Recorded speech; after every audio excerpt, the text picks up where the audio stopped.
ایک بہت بڑے ہسپتال کے ڈاکٹر خود بتا رہے تھے کہ ہمارے آئی سی یو میں جہاں مریض زندگی اور موت کی کشمکش میں ہوتے ہیں اور وینٹیلیٹر پر پڑے ہوتے ہیں، وہاں ہم نے ایک تجربہ کیا کہ قرآن مجید کی ان سورتوں کی تلاوت کو، خصوصاً سورہ الفاتحہ کی تلاوت کو ہلکی آواز میں چلا دیا۔ آپ یقین کریں کہ صرف اس کلام کو سننے کی برکت سے اللہ تبارک و تعالیٰ نے ان مریضوں کے دل کی دھڑکنوں کو ترتیب دی اور ان کو ایسی شفا عطا فرما دی کہ جو میڈیکل سائنس کی تاریخ میں ایک معجزہ بن گیا۔ اب اس عمل کی مکمل تفصیل، اس کا طریقہ کار اور اس کی ترتیب کو اپنی زندگی کا سب سے قیمتی سرمایہ سمجھ کر بہت زیادہ توجہ اور دھیان کے ساتھ سماعت فرمائیں۔ یہ وہ صورتیں اور وہ وظیفہ ہے جو ساری زندگی آپ کے کام آئے گا، آپ کے بچوں کے کام آئے گا اور آپ کے گھر سے بیماریوں کا ہمیشہ کے لیے خاتمہ کر دے گا۔ بس آپ نے اس کی ترتیب کو اچھے طریقے سے ذہن نشین کرنا ہے اور اسی کے مطابق عمل کرنا ہے، بالکل ایک لفظ بھی آگے پیچھے کیے بغیر اور بتائی گئی تعداد اور عدد کی بھی کمی بیشی کیے بغیر آپ نے اسے پڑھنا ہے، کیونکہ وظائف میں تعداد کی وہی اہمیت ہوتی ہے جو کسی تالے کو کھولنے کے لیے اس کی چابی کے دندانوں کی ہو۔ تو سب سے پہلے آپ نے اس عمل کے شروع میں پورے دل کی عاجزی کے ساتھ 7 مرتبہ درود پاک پڑھنا ہے۔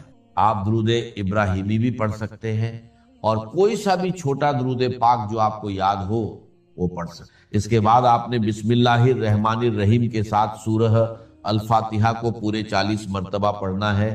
یاد رہے کہ ہر مرتبہ پوری سورت بسم اللہ کے ساتھ پڑھی جائے گی، یعنی آپ نے ہر بار پڑھنا ہے بسم اللہ الرحمن الرحیم، الحمدللہ رب العالمین، الرحمن الرحیم، مالک یوم الدین، ایاک نعبد و ایاک نستعین، اہدنا الصراط المستقیم، صراط الذین انعمت علیہم غیر المغضوب علیہم ولا الضالین، آمین۔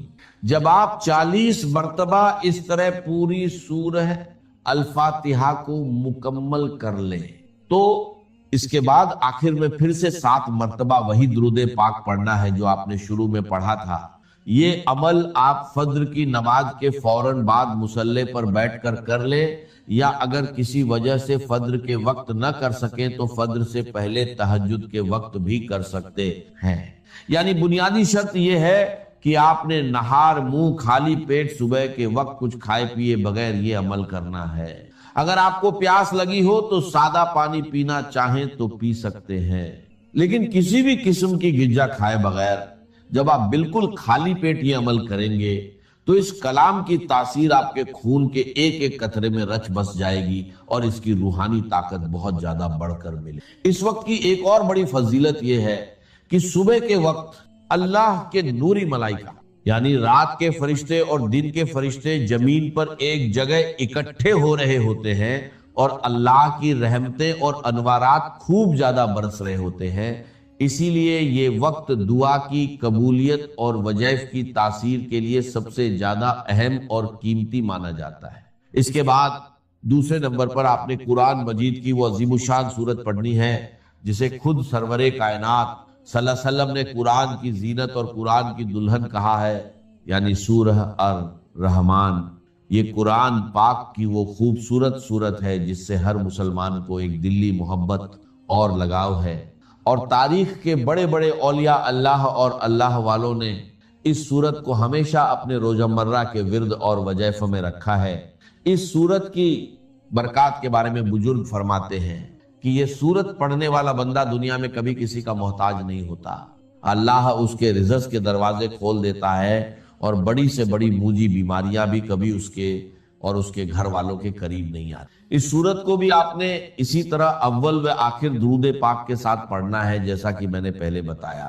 اگر آپ نے شروع اور آخر میں 7 مرتبہ درود پاک پڑھا ہے تو اس سورہ الرحمن کے ساتھ بھی آپ نے اتنی ہی تعداد رکھنی ہے تاکہ عمل کی تال میل برقرار رہے۔ حضور علیہ الصلوۃ والسلام نے ایک بار اپنے پیارے صحابہ کرام کے سامنے اس پوری سورت کی تلاوت فرمائی تو صحابہ اکرام بڑے ادب اور خاموشی کے ساتھ سر جھکائے سنتے رہے۔ اس پر آپ صلی اللہ علیہ وسلم نے مسکرا کر فرمایا کہ تم سے اچھے تو جنات ہیں، کیونکہ جب میں رات کو جنوں کی وادی میں گیا اور ان کے سامنے اس سورت کی تلاوت کی تو جب بھی میں اس آیت پر پہنچتا تھا کہ فَبِأَيِّ آلَاءِ رَبِّكُمَا تُكَذِّبَانِ، یعنی اے جنوں اور انسانوں کے گروہ، تم اپنے رب کی کون کون سی نعمتوں کو جھٹلاؤ گے، تو وہ جنات تڑپ اٹھتے تھے اور وجد میں آ کر کہتے تھے کہ اے ہمارے رب، ہم تیری کسی بھی نعمت کی ناشکری نہیں کرتے اور تمام تعریفیں تیرے ہی لیے ہیں۔ یہ سورت ہر قسم کی جسمانی، روحانی اور مالی حاجت روائی کے لیے دنیا کی سب سے بڑی اور بہترین اکسیر کا درجہ رکھتی ہے۔ اب آپ نے اس پانی پر دم کرنے اور اس کو استعمال کرنے کا طریقہ بھی بہت غور سے سمجھنا ہے تاکہ کوئی غلطی نہ ہو۔ آپ نے عمل شروع کرنے سے پہلے ہی اپنے پاس پانی کی ایک بڑی بوتل جو کہ 1.5 لیٹر یا کم سے کم 1.25 لیٹر کی ہو، اچھے طریقے سے صاف ستھری بھر کر اپنے سامنے رکھ لینی۔ جب آپ دونوں صورتوں کا یہ مبارک عمل پوری توجہ، یکسوئی اور تعداد کے مطابق مکمل کر لیں تو اس بوتل کا ڈھکن کھول کر اس پانی کے اوپر 3 مرتبہ گہرا پھونک مار کر دم کر دیں۔ اس دم کیے ہوئے معجزاتی پانی کو آپ نے دن میں 3 ٹائم لازمی استعمال کرنا ہے، اور اگر گھر میں کوئی دوسرا مریض ہے تو اسے پلانا ہے۔ اس کی ترتیب یہ ہوگی کہ ایک حصہ صبح نہار منہ پینا ہے، دوسرا حصہ دوپہر کو کھانے سے پہلے یا بعد میں، اور تیسرا حصہ رات کو سونے سے پہلے پینا۔ اگر مصروفیت کی وجہ سے یا کسی مجبوری کی وجہ سے 3 ٹائم پینا ممکن نہ ہو تو کم سے کم دن میں 2 ٹائم یعنی صبح اور شام تو آپ نے اسے لازمی پینا ہے۔ اگر آپ خود کسی تکلیف یا بیماری میں مبتلا ہیں تو یہ پانی خود بھی پیئے، اور پینے کے بعد تھوڑا سا پانی اپنے ہاتھوں پر لگا کر ان ہاتھوں پر دم کر کے اپنے پورے وجود پر سر سے لے کر پاؤں تک اچھے طریقے سے پھیر لیں جہاں جہاں آپ کو تکلیف محسوس ہوتی ہے۔ اگر آپ یہ عمل پورے یقین کے ساتھ صبح کے وقت کریں گے تو اللہ کے فضل سے دوپہر تک اس کے حیرت انگیز اثرات اور اس کا بہترین رزلٹ آپ کی اپنی آنکھوں کے سامنے ہوگا، اور آپ کا جسم خود کو ہلکا پھلکا محسوس کرے گا۔ اگر آپ کی کوئی ایسی بیماری ہے جس کے لیے آپ ڈاکٹر کی دوا کھا رہے ہیں لیکن وہ دوا آپ کے جسم پر اثر نہیں کر رہی تو مایوس نہ ہو، اس عمل کی برکت سے وہ دوا بھی اللہ کے حکم سے تیر بہدف کام کرنا شروع کر دے گی اور بیماری جڑ سے ختم ہو جائے گی۔ یاد رہے کہ اللہ کا کلام سچا ہے اور اس کا وعدہ حق ہے۔ بس ضرورت اس بات کی ہے کہ جب آپ پڑھنے بیٹھیں تو آپ کے دل میں رائی کے دانے برابر بھی شک نہیں ہونا چاہیے، کیونکہ شک عمل کے اثر کو ضائع کر دیتا ہے۔ پورے توکل اور یقین کے ساتھ جب آپ اس پانی کو اپنا معمول بنا لیں گے تو آپ خود دیکھیں گے کہ کیسے آپ کے دن بدلتے ہیں، کیسے آپ کے گھر سے بیماریاں، پریشانیاں اور ناچاکیاں دور ہوتی ہیں، اور اللہ کی رحمت کا سایہ آپ کے پورے خاندان پر قائم ہو جاتا ہے۔ جب اللہ کے دین کو قائم کرنے کی جدوجہد اس مرحلے پر آ جائے کہ اب باطل کے ساتھ ٹکراؤ ہے اور اب چاہیے کہ ساری قوت ایک مرکز پر جمع ہو جائے، ہجرت فرض کر دی گئی، وہ ہجرت گھر بار چھوڑ کر، اہل و عیال کو چھوڑ کر، اور مکے کے بھیڑیوں کے رحم و کرم پر چھوڑ کر اپنے گھر والوں کو، جو لوگ ہجرت کر کے آئے، حکم تھا۔ ہجرت مدینہ فرض تھی، ہجرت حبشہ فرض نہیں تھی، صرف اجازت تھی کہ جن سے سختیاں نہیں جھیلی جا رہی مزید وہ چلے جائیں۔ تو ہجرت کا یہ ابتدائی نقطہ، انتہا یہ جہاد، المجاہد من جہاد نفسہ، جہاد تو یہاں سے شروع ہو گیا، اپنے نفس کے خلاف جہاد کرنا۔ صبح نفس نے کہا بھی سو جاؤ، آپ نے نفس کی بات کو رد کیا، اپنا کمبل اٹھا کے پھینکا، اٹھے، وضو کیا، نماز کے لیے آپ مسجد چل دیے، آپ نے جہاد کیا نفس کے خلاف۔ یہ افضل الجہاد ہے، اور سب سے چوٹی اوپر یہ ہے کہ جب وہ حق و باطل کی جنگ ہو تو جان ہتھیلی پر رکھ کر میدان میں حاضر ہوتا۔ اسی طرح یہ جو شرک فی الاطاعت ہے، میں نے آپ کو اس کی ابتدا بھی بتا دی انفرادی سطح پہ۔ افرأیت من اتخذ الہہ ہواہ افانت تکون علیہ وکیلا، کیا تم نے غور کیا اس شخص کی حالت پر جس نے اپنی خواہش نفس کو اپنا معبود بنا لیا، الہ بنا لیا، کہہ رہا ہے لا الہ الا اللہ، لا الہ الا اللہ، لیکن الہ تو اس کا نفس ہے۔ اب اس کو انتہا پر لے جائیے۔ عہد حاضر کا سب سے بڑا شرک، سب سے بڑا شرک، سب سے بڑا شرک عوامی حاکمیت کا تصور ہے۔ حاکم اللہ کے سوا کوئی نہیں، ان الحکم الا للہ۔ ظاہر بات ہے فرعون نے اگر دعویٰ کیا تھا میں تمہارا خدا ہوں، انا ربکم الاعلی، تو کیا اس کا مطلب یہ تھا کائنات میں نے پیدا کی ہے، تمہیں میں نے پیدا کی ہے؟ ذرا سوچیے، کیا وہ بزرگ موجود نہیں ہوں گے جنہوں نے اسے دیکھا ہو کہ آج اس کی ولادت ہوئی تھی، کل اس کو اس کی کوئی اور سیریمنی ہوئی تھی. یہ کیسے دعویٰ کیا تھا؟ میرا حکم چلے گا، میں نہیں جانتا. علیہ سلی ملک مصر، مصر کی حکومت میری ہے کہ نہیں؟